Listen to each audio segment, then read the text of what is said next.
Let the prophets prophesy. That's me today. And thank you all for participating. The title of this message is, "You ain't from round here, is you?" Ever heard that saying? You might have heard it as, "You aren't from around here, are you?" Sometimes you're going to hear, "You ain't from around here, is you?" That's primarily how I've heard it before. And that struck me as funny because where I come from, it wouldn't be said that way. But is it necessarily wrong? I've never been a victim of what we call racism today, but moving from the North to the Deep South, I've been a victim of culturalism, and I have witnessed racism, at least what I perceived as racism. It might just have been culturalism as well, but I'll let you decide, because since we have some new people here, I can tell some of my stories because you haven't heard them before.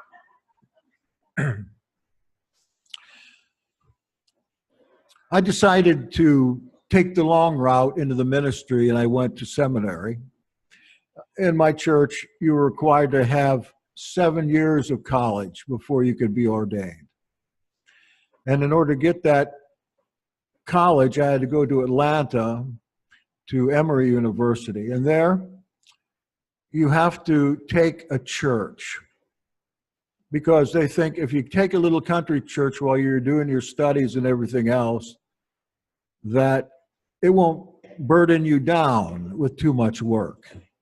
Because the work is, seminary work is hard, and it's day and night, and sometimes all night.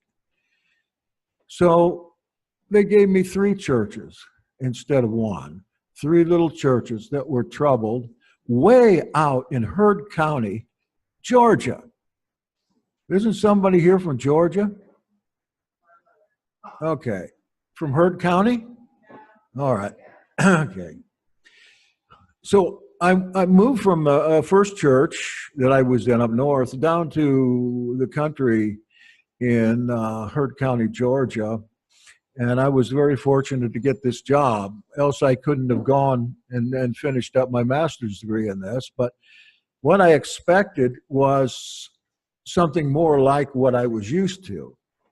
But the town I was in was a county seat and only had about 2,000 people in it. So that gives you an idea. It was very small, and the 3 churches were in triangle, 15 miles apart each way. So I kind of was a circuit rider without a horse. And I lived in a church parsonage that they had just built a beautiful home, a beautiful home. That's part of the story, is the house. When I got to that church my first Sunday, the lay leader of the church got up to introduce me. The people didn't know me at all. I just walked in. And the way he introduced me was like this. "Well, here's that damn Yankee come to preach here." Damn Yankee. How do you think that reflected on me right then? It was shocking enough. But, of course, getting through the rest of the sermon and then leaving that day, you know how you stand in the back and shake people's hands? The little old lady came in, related to the lay leader that had given me the introduction. She came up to me and said, Brother Jack,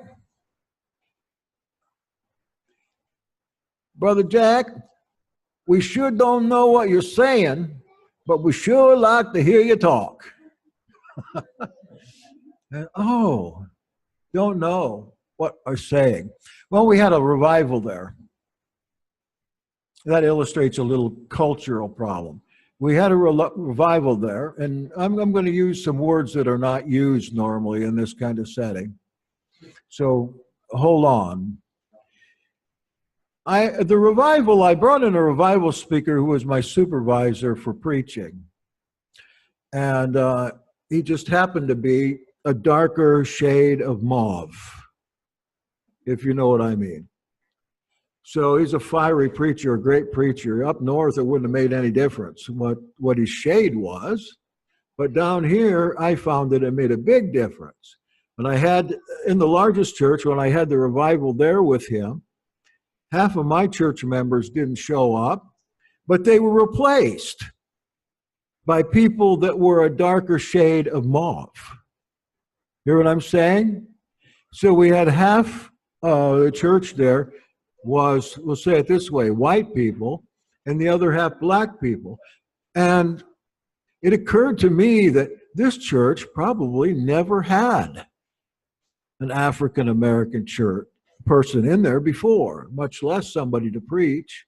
And I found out this was true the next Sunday because I was called into the office of the church by the head of the board. Now, put one finger in the air. The head of the board said to me, Brother Snyder, ever since you've been coming to this church, we've been bombarded by niggers. Just like that. I thought, oh, what do you say to this? All right. Okay, so I went home.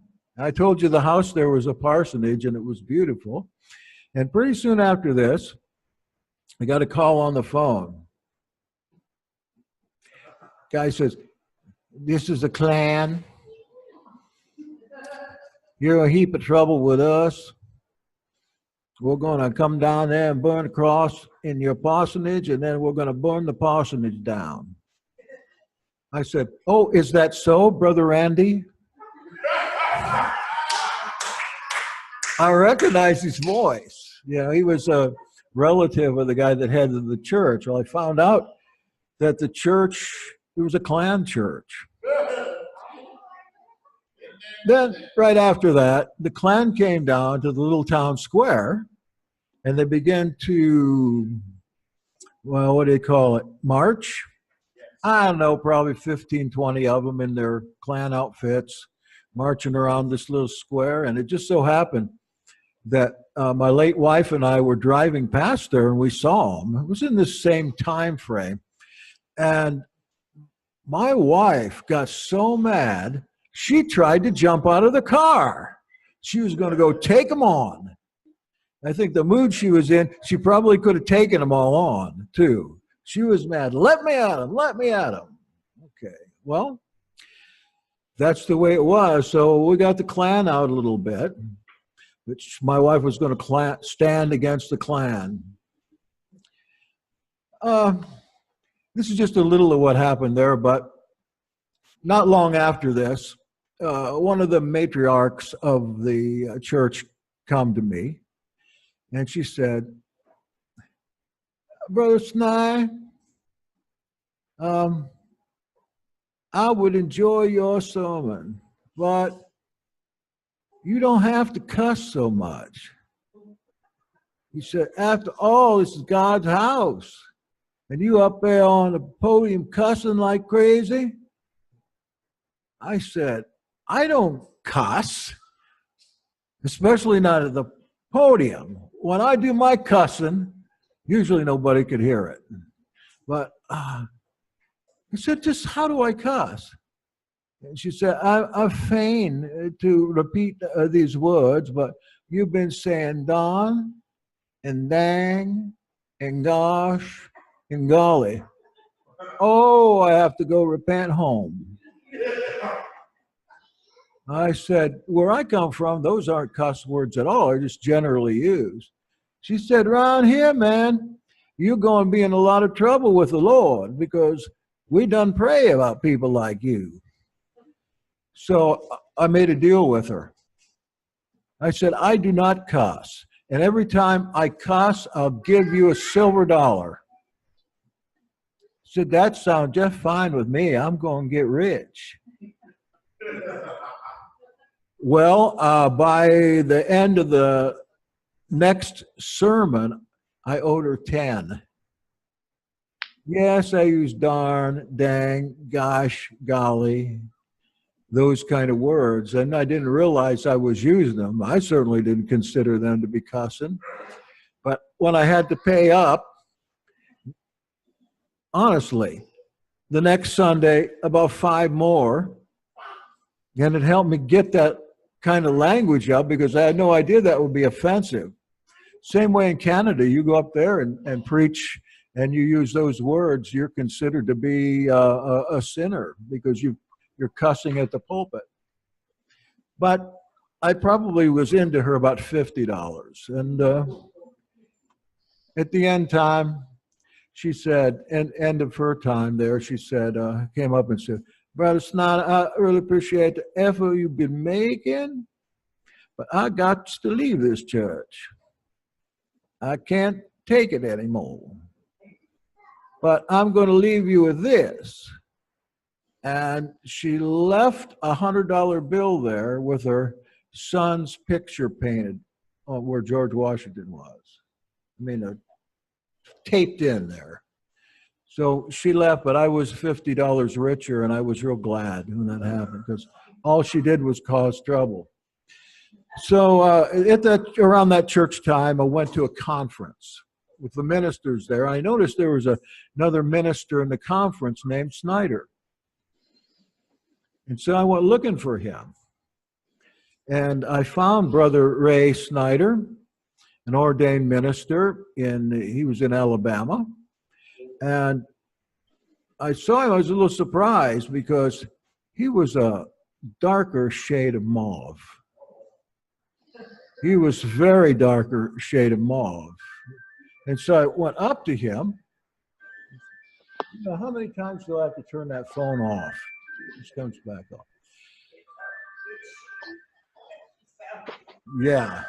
Well, I recently had a witch call that I kicked out of the church about 10 years ago. She called me up, wanted to help us in our ministry. Anyway, where was I? Oh, yeah. Brother Snyder, we got to talking. And you know what I found out? This guy's family came through Ellis Island at about the same time my family did. They settled in Pennsylvania at about the time my family did. And they moved on to Ohio, then south from Ohio. They moved on south down to Alabama.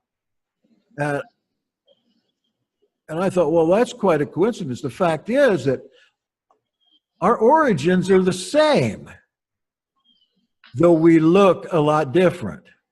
And then I could understand a little better when my brother had his DNA tested.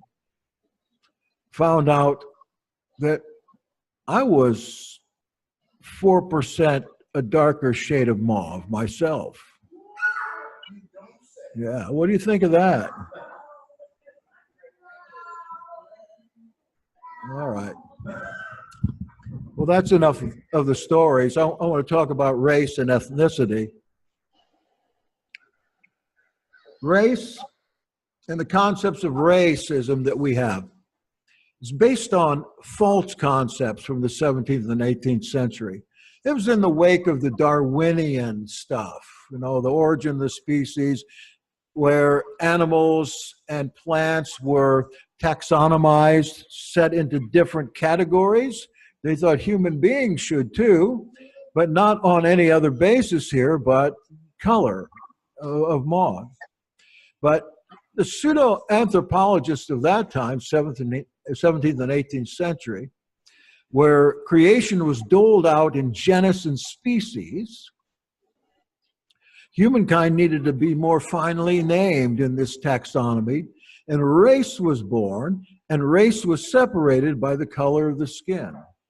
The number of races they gave us, which depends on who you ask, were primarily red, yellow, black, brown, and white, and they're precious in my sight. No one's really any of these colors, except the red. There's one red man, but his skin all turned red. They couldn't figure out why, and finally the doctor put him on all these medications and found out that every night he'd been eating carrots and tomatoes. So he could bring his blood pressure down, and the carotene and the pigment in the tomato made him blood red. So there was one red man. But besides these five, I've heard lately on news stations and so forth that the Jews are a race, the Jewish race, and Arabs are a race. And what else? Yeah, I hear it all the time on the news when they talk about Israel and the Jews and the Palestinian question. These are two races. They're not races at all.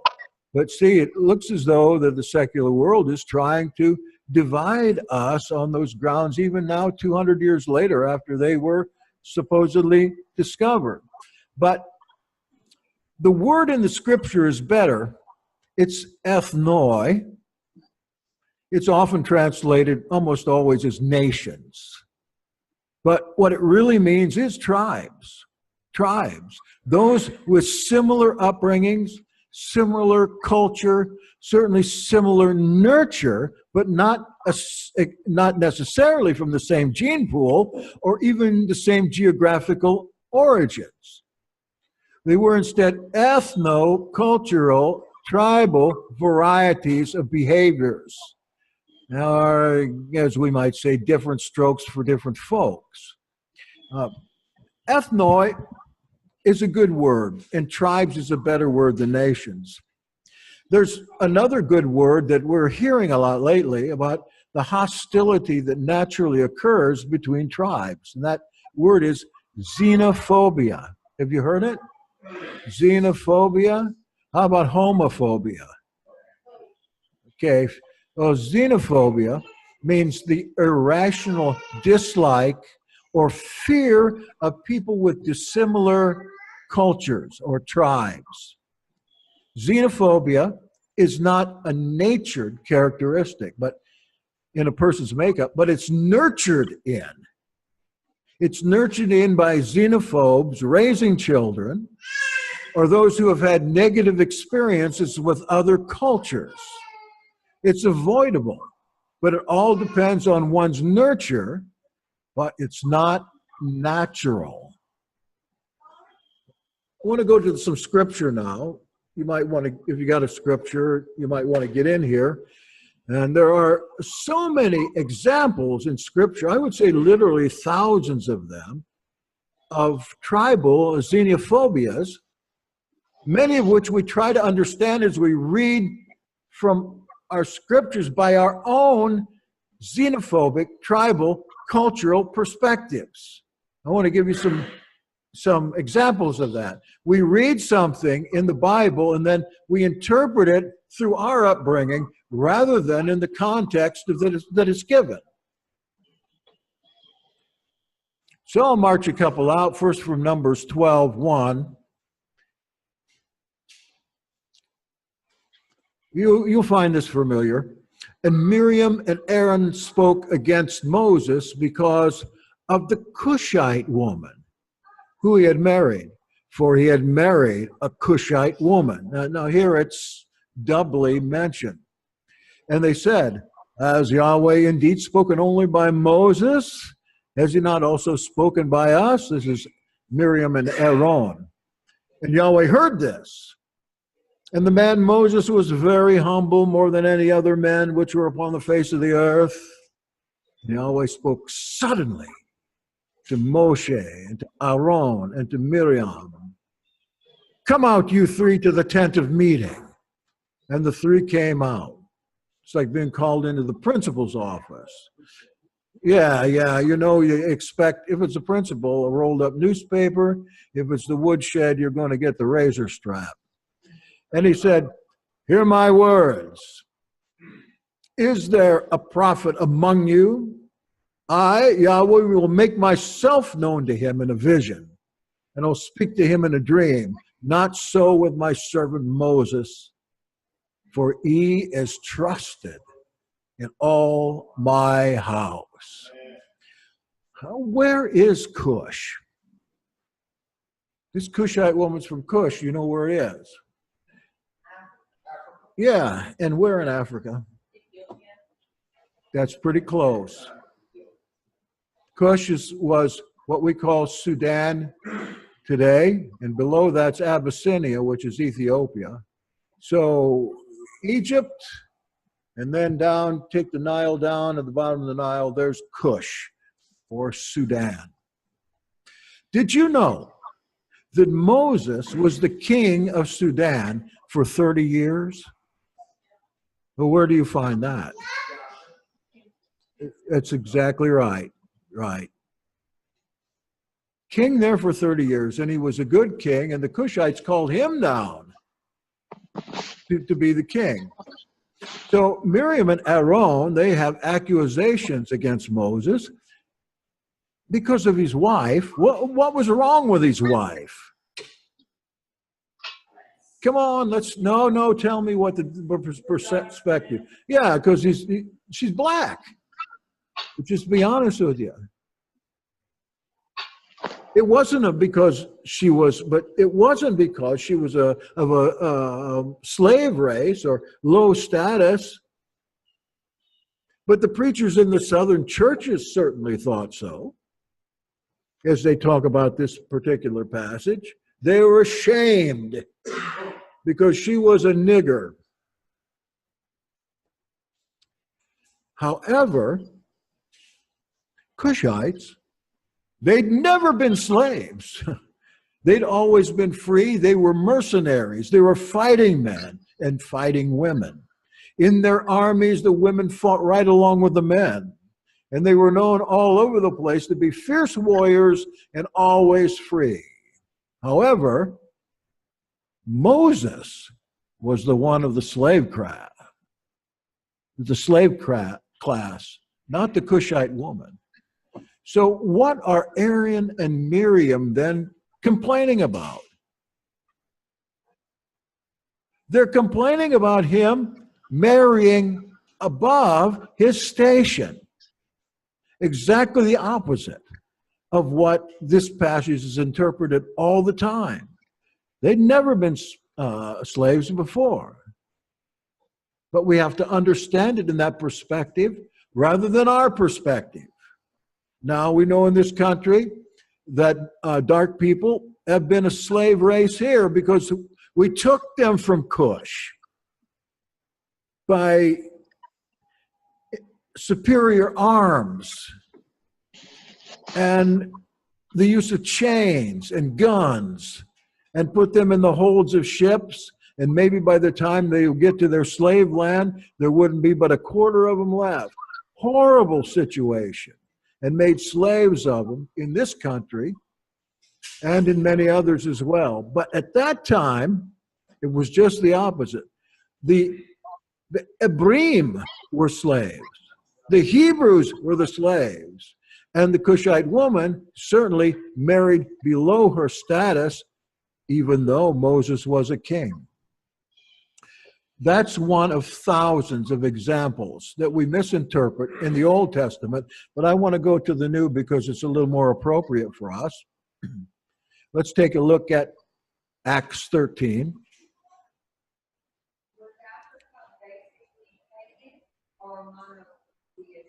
It depends on when. It depends on when and where and what, it changed. Africa was all monotheistic up to about 1350 BC. And that's when the pagans got back in there. And there were wars fought over religion there. And wars fought in Christianity there up until about the 3rd century. So it was changing almost with every dynasty. But that's another subject we could sure go into. It's very interesting. Acts 13:1. Hold on a second. I got somebody with an open mic here. Find out who that is.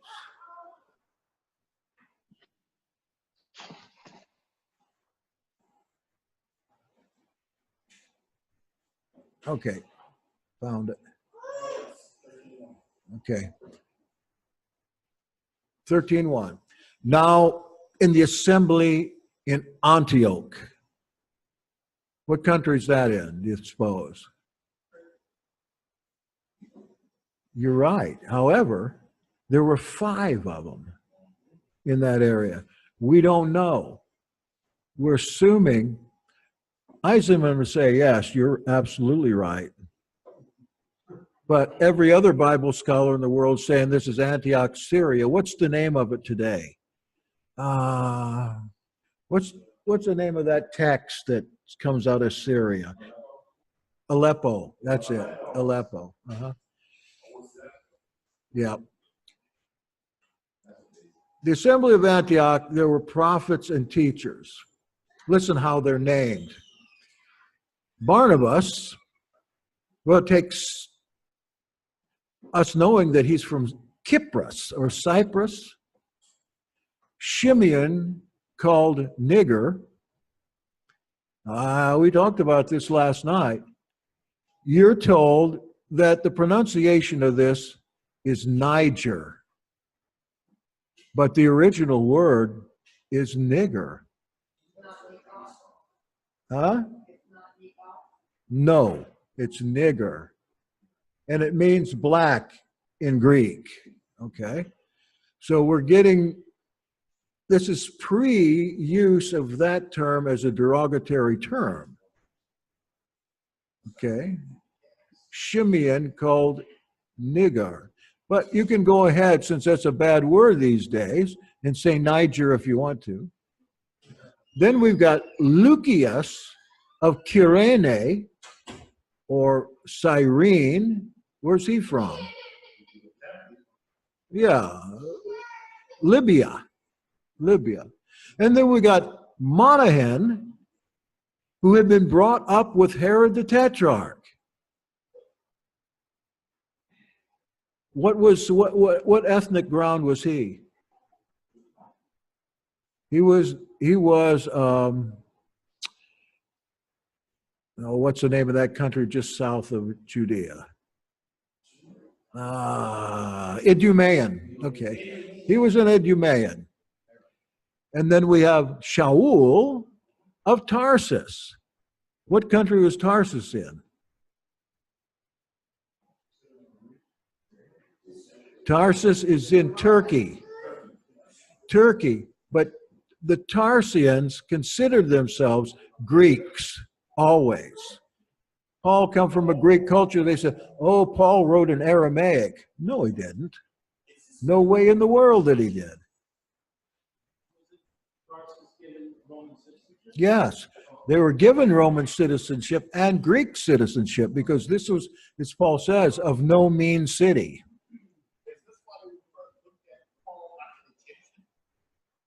So I'm coming to that. That's a good idea. I'm coming to that. So look at these people, all diverse, all of them from cultural backgrounds. Luke does this behind the scenes and he writes Acts. He puts dissimilar people and things together, and he explains that togetherness with the idea that this is the fruit of the Spirit. The Spirit brings these people together, despite, people on Cyprus probably like to pick and eat boogers. And nobody wants to see that except people in Cyprus. And I guess, suppose in Cyrene, they like to bite their toenails. Nobody liked them but the Cyrenians. But these people had to somehow, in order to come together on a mission like this, and being from all over the world, they had to find common ground. And you know how they found it?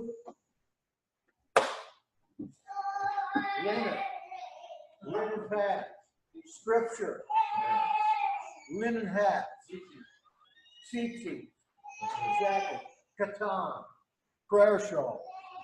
That's how they found it. They started their own identity, you see. And that helped to make them one. What are you laughing at me about? You've got tassels hanging down to your knees. And it says, after they fasted and prayed, they laid their hands on Saul and Barnabas and sent them off. They had to be in one accord first.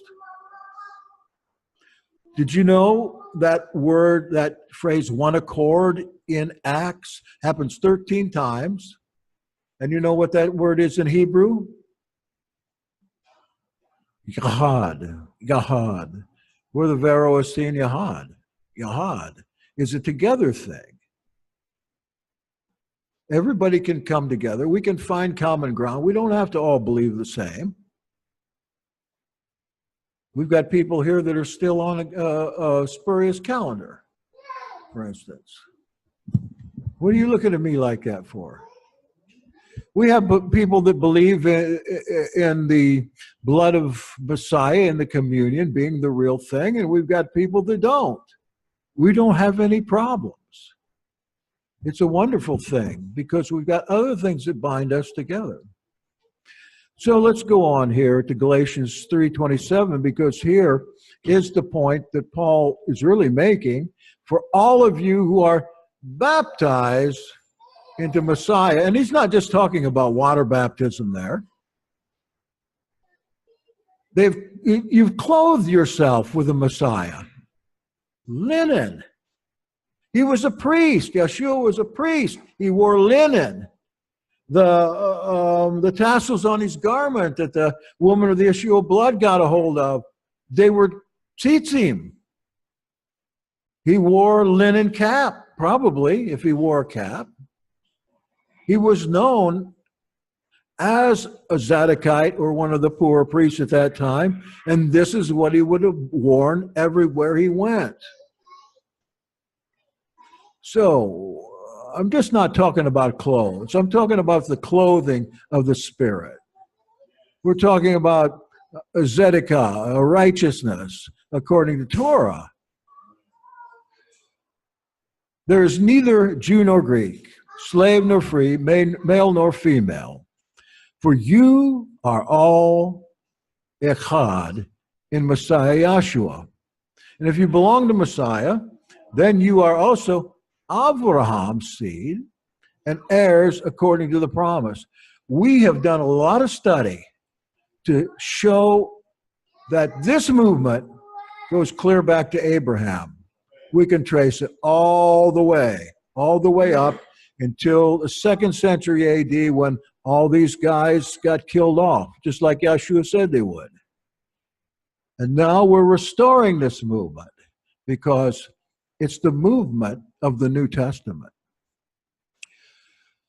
Speaking of Paul, he was apprehended, you recall, by the Roman legion after escaping a murder plot in the temple. You know, the elders, it said, brought him into the temple and had him shave the heads of these Tychicus and Trophimus or somebody, some Greeks, and they went into the temple. It was a setup. People recognized Paul. Isn't this the one who speaks all over the world against the Torah? Let's get him. Let's kill him. It was a setup, no doubt about it. They wanted to get him murdered.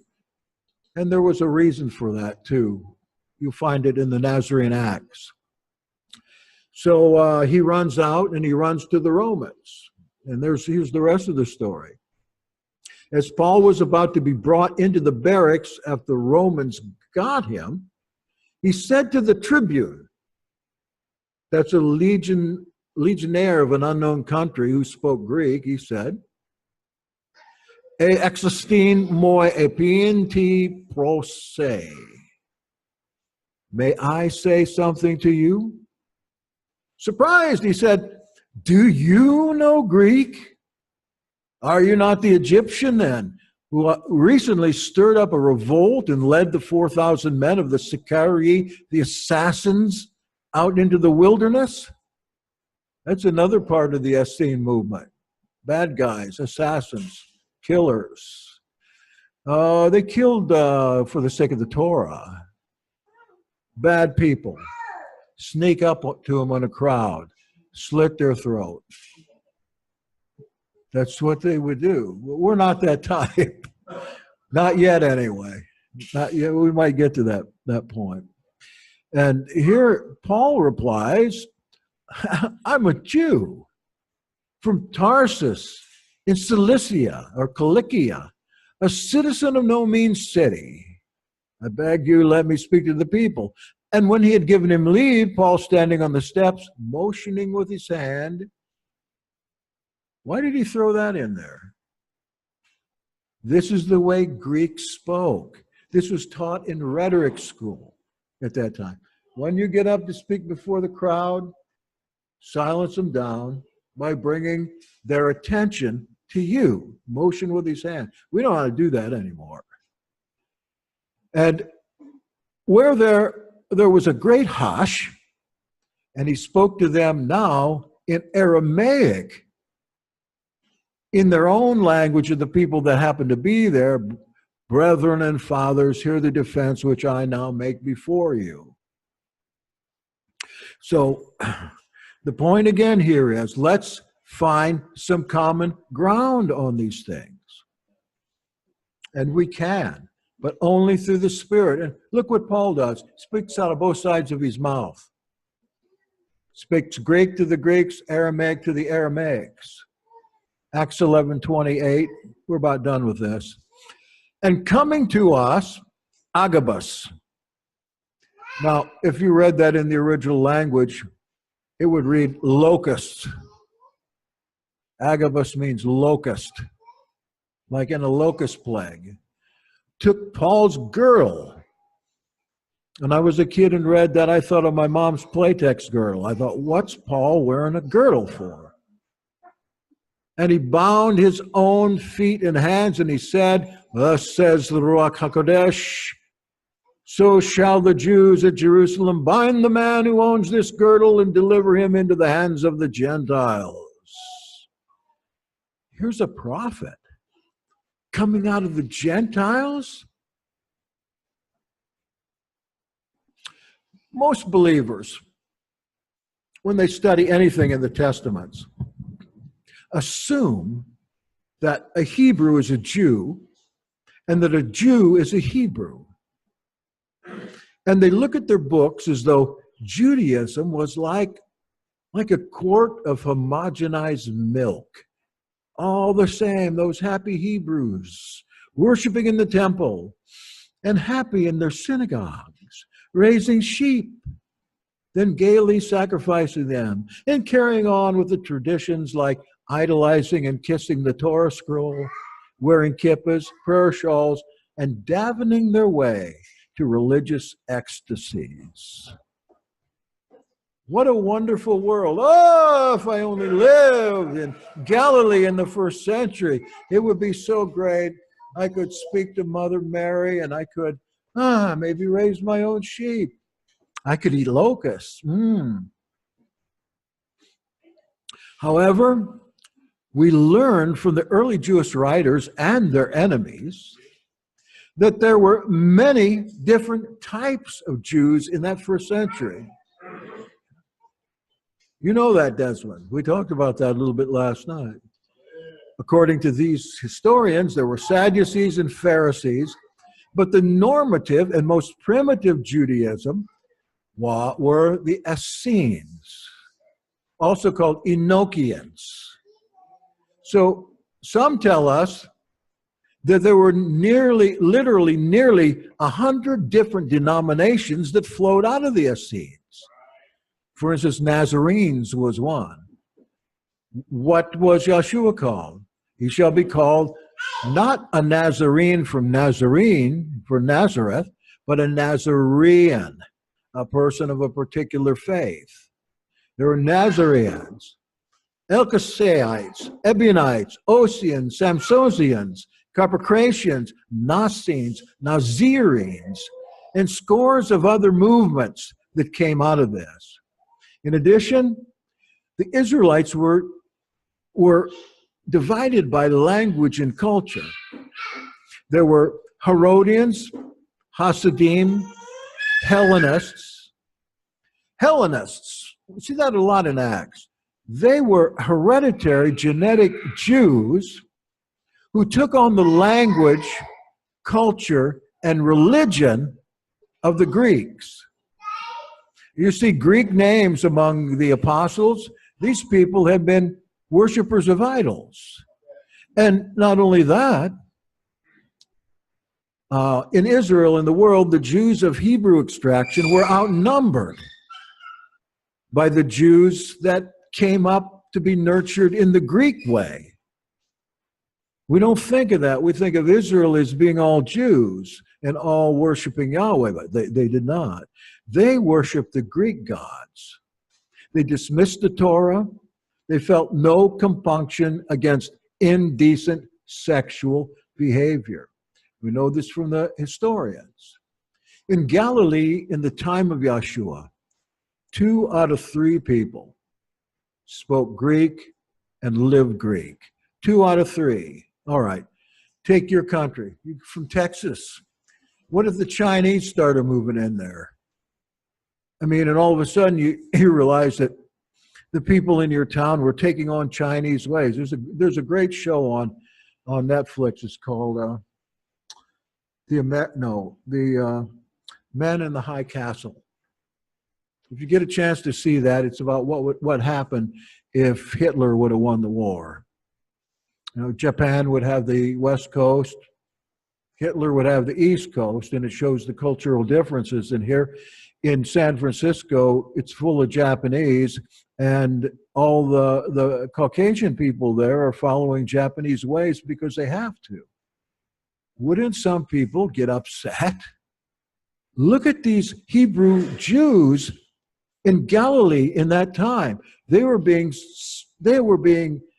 blotted out by this foreign pagan culture that had been going on there for 300 years. They were being literally pushed into the sea. It's no wonder they rebelled. It's no wonder messiahs came up. Several messiahs came up in that 100 years. It's no wonder at all. And they were always at odds. Not only that, but the Hebrew and Hellenists, it wasn't uncommon for them to have a civil war in their own town, any given city. One group would wipe out the other with arms. On every historical occasion I could find, the Hellenists massacred the Hebrews, killed them all, left no one there. I can even name you the cities. You could look them up. Galilee in the time of Yeshua was a very, very, very dangerous place, especially if you were a sectarian, especially if you were carrying on with Torah and Hebrew ways. While fighting things out in the ethnic culture wars, something happened in the Nazarene community that was quite unlikely at this time. Acts 6 describes a near civil war in the community of faith at Jerusalem. Acts 6:1.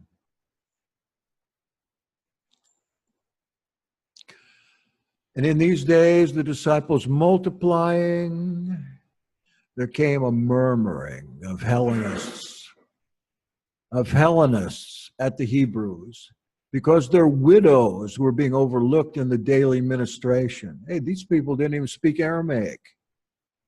And the 12, having called near the multitude of the disciples, said, "It's not pleasing that we, having left the word of Elohim, to minister at tables. Look out, therefore, brothers, 7 men of you who are well testified of, full of the Ruach HaKodesh and wisdom, whom we may set over this necessity. And we to prayer and to the ministration of the word will give ourselves continually." And the thing was pleasing before all the multitude, and they did choose. So notice the people they chose, the names that they had. Because if we wanted to be critical in this passage, we might say that the apostles, in their wisdom, may have avoided being massacred by the Hellenists. This was happening all over the place. First, Stephanos, a man full of faith and the Holy Spirit. Stephanos is a Greek name. It means crown, the crown. Philippos, horse lover, or the horseman, keeps the horses outside.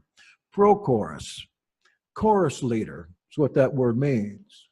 Nicanor, Nika means, like Nike, means the same thing. Beater, or conqueror. And Timon, Timon means steadfast in Greek. And Parmenas, which I can't remember what that means. And Nicholas, a proselyte of Antioch. These are all Greek names. These are all Hellenists. And the funny thing about it that I've noticed, that I don't think anybody has, that each of these names means one of the leaders of an assembly. A chorus leader, the crown, that's the head or the bishop of the assembly, etc. They all have name for a job. They set these 6 before the apostles, then, having prayed, laid hands on them. They ordained these guys. Hey, these apostles were Hebrews. They're ordaining Hellenists in this time. Makes you wonder, were they forced to do this? They were enemies. Normally, either they were forced to do that or they feared not to do it, or the Spirit had made some changes around there. Whichever you like. And even this Nicholas, a proselyte of Antioch, he was a Gentile, but later on he caused a rift in the assembly called Nicolaitanism. This is told by the historians of that time. Nicolaitanism, which was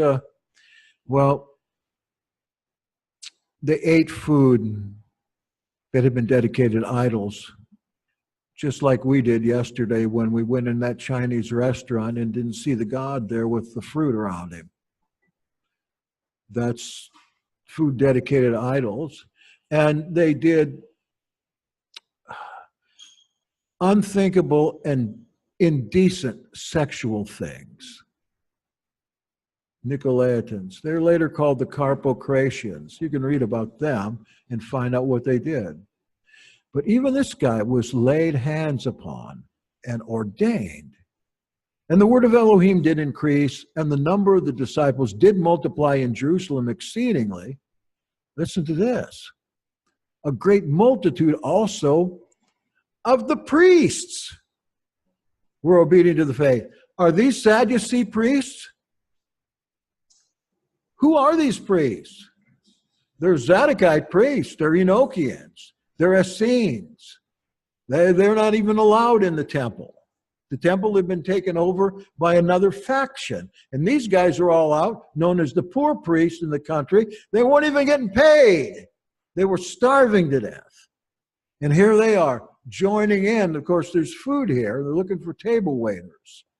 So the Essenes, the Nazarenes, the people we come from, they are taking on the burden of these priests because they know their value, and they originally came from these priests.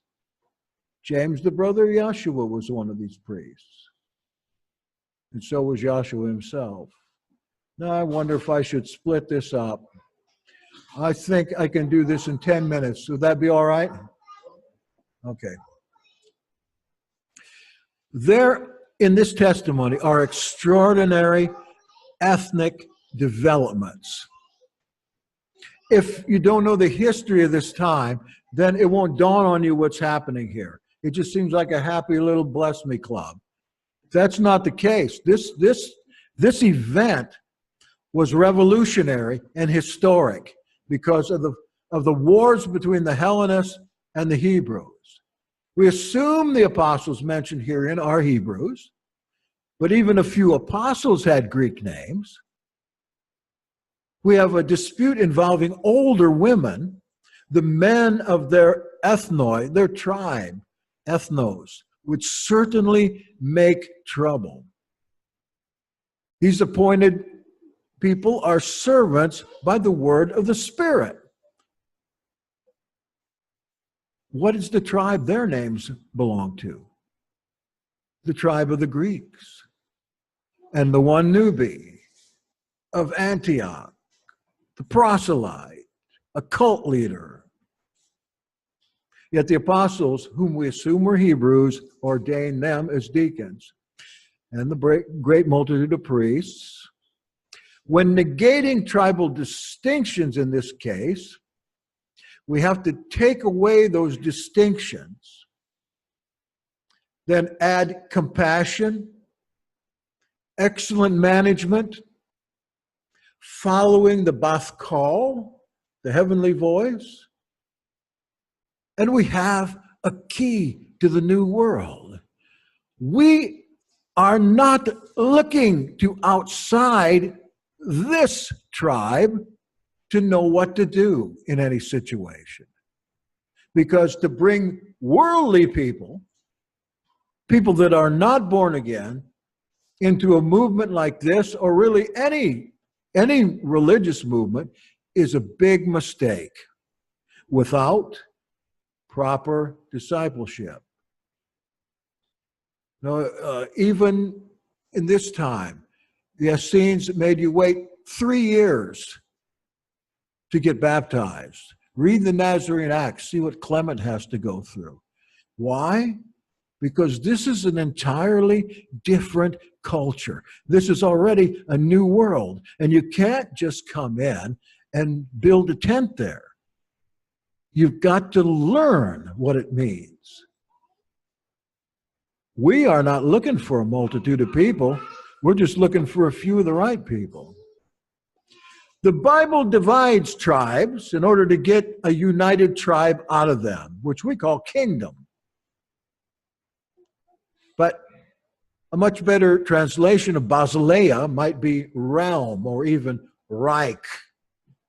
Not the Third Reich, which is fueled by division of tribes and hate, but the last and only eternal Reich or reign that exists in power wherever one might be under the ruler of rulers and master of masters. Yahshua ben Yosef ben Yahweh. For the lazy-minded believer, they might say, oh, what difference does this make? I just got saved. No, what do I want to be in a cult for? No, I feel real comfortable in the church. But I reply, if you're looking for a personal religion rather than an organic faith, if you're looking for a one-man show rather than an all-man and woman show, one which we might call a theocratic democracy, and this is a democracy, I say the Nazarene, Essene, Enochian movement that we are trying to nurture now, it's not here for you. We enjoy your company, enjoy your fellowship, but don't even think about joining up unless you want to be re-educated. But if you do, you will learn more and acquire the secrets of this faith than you could possibly imagine. I have. And this is what I set out to do. I just wanted to know. It's this higher life that the Nazarenes aspire to, a millennial earth that can be tamed and converted by just a little flock, but a united flock that's also been freed from the meddling of the devil. Our motto is unity in diversity, not diversity in conflict. Let that sink in sometime. And our mission is this: to reveal the elect for the amelioration or restoration of creation, to aid orphans, widows, innocent prisoners, the poor and halt, and live insofar as we're able, as set apart from the world and its systems. And we might even go a bit farther than that, to win this world war through compassion and mortal battle. We are in a war right now, and we have been, but we are not very good fighters. We have to get to the place where we can sing, Yah's great kingdom has come to earth, the kingdom of love and light, my kingdom. When his kingdom comes in fullness, what a difference it'll make. And we certainly believe with that. But look at yourself. Have you just wandered in? You're interested in an Enochian calendar. You should be. Have you just found this place by chance? I think some of you said possibly. Dipping your toe in the water, or just trying to go someplace where Sukkot is celebrated on the right day? Think a little further. I think people are sent together for these things to expand their purpose of life, to find your tribe. You can't be in this group unless you're ready to work. As a Nazarene is seen, you are out of their systems, out of their religions, out of their man-made rules, worthless traditions, machine-like obedience to learn the primary ways of community living that the master puts his name on and approves of. See, that little devil came up and tried to go right up my nose. God's given us an ancient but powerful tool to put down divisions. He's caused books to sprout out of the ground in our generation, and they're still sprouting all the time. Books that have been put away and burned and hidden away by church and state. And here they're coming up and we're retranslating them. Some of them been translated by the Catholic Church. They sound just like, when you read them, they came off the church hymn stand. You got to be retranslated into right language to understand them. We do not teach dancing lessons. We don't have a Bless Me Club. This is not a house of charismania or a self-discipline cult or anything of the sort. We don't promote choral singing, though we wish we could. We don't put on pitch-in dinners. We don't do things for money. We don't have a nursery school. Whoa, we don't even orchestrate a cookie walk or a Sunday school or a Christian yoga university. What we do for you is to provide the best and most recent scholarship in the origins of our faith. That with effort, you can get yourself put back on the track of the master. Education that you can't even get at the finest universities in this country or the world. And we offer this to you free of charge in hopes that you'll be among those that are elect, that will choose it, and the Father will bring in. Then the Ruach, yes, I'm done. Then the Ruach can lead us into this organization that he prophesied. That would be the forerunner of the greatest event in the history of the world. That complete restoration of creation and heaven or Eden on earth. No individual can do that. No cult leader can do that. This takes an organism, takes an army, the Nazarene faith and the way. That's what was set out by the Father to do this, what was prophesied to pop up in the end days. Are you hearing a call to this message? I wonder. If not, that's okay. Just enjoy the rest of our time together. Come back with us whenever you can. We're lovers, but we're fighters too. If you are ready, we're ready to train you by the end of this. If I'm making a pitch here, train you, ordain you, entertain you, and re-brain you so that you may do what you were probably meant to do from the foundation of this world. That's the purpose of Tabernacles.